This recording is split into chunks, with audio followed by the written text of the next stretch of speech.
Hello everyone, welcome back. So over the last couple of days I've been hard at work collecting data on the Ambassador versus the Revolver, and today I'm here to share my findings with you. I've made a beautiful Excel spreadsheet which I'll be linking below, and today we're going to be having a chat about the results. You'll know by now how much I hate guides that just drag on the point without getting to it, so with that said, let's go. The first range I tested was immediate range. This is where you can't physically get any closer to the target, so damage ramp up is at its maximum.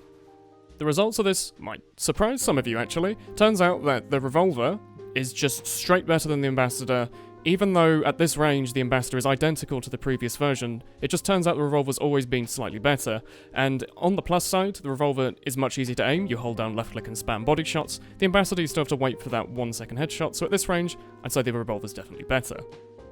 The next range I decided to test was what I consider to be close range. This is where you can still get 102s on the Ambassador, so theoretically it should be better than the Revolver. It turns out that yes, on paper the Ambassador is better, but ever so slightly. It's about half a second difference. If you decide that 2 headshots is easier to hit than 3 body shots, this is the range that the Ambassador is still fine. Personally, I think it's much easier just to hit the 3 body shots, so I still go with the Revolver on this one, but on paper the Ambassador still holds strong. The next range I decided to test was what I consider to be mid-range. This is where the Ambassador does around 73 damage on headshots, give or take. The results of this test are very, very similar to the last one, where the Ambassador is ever so slightly better than the Revolver in some cases, but a little bit worse in some others. For the most part, I'd say they're about equal here, despite what the graph might say, as the Ambassador doing a 100 damage burst makes it seem like it hits the thresholds a bit faster, but overall DPS is a lot harder to hit. At this range, if you can seriously hit 4 headshots in a row, you deserve the kill. This is the range where I'd seriously start to consider using the Revolver. It's a lot easier to hit 4 or 5 body shots than 4 or 5 headshots, but on paper, the Ambassador's still okay, a bit too hard to use for what you get. The fourth range I decided to test is long range. This is where the Ambassador will do around 51 to 55 damage, and if you step back, will no longer do crits.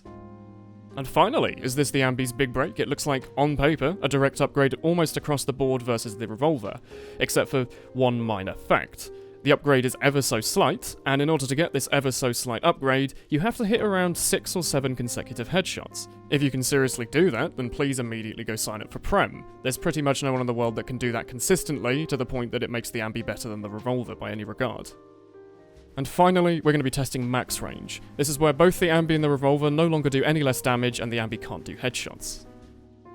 Oh dear, yeah, we've hit the point where the Ambi is completely useless. If you wait for the delay every second for that perfectly accurate shot, it is around half as good as the Revolver just spamming body shots. And at this range, the spread isn't even that bad on the Revolver. You'll actually hit like 5 out of 6 of your shots if you aim correctly. At this range, there is no point in using the Ambassador. Alright, so my final thoughts on the whole thing. What do I think about the changes? What do I think about the actual raw evidence of damage?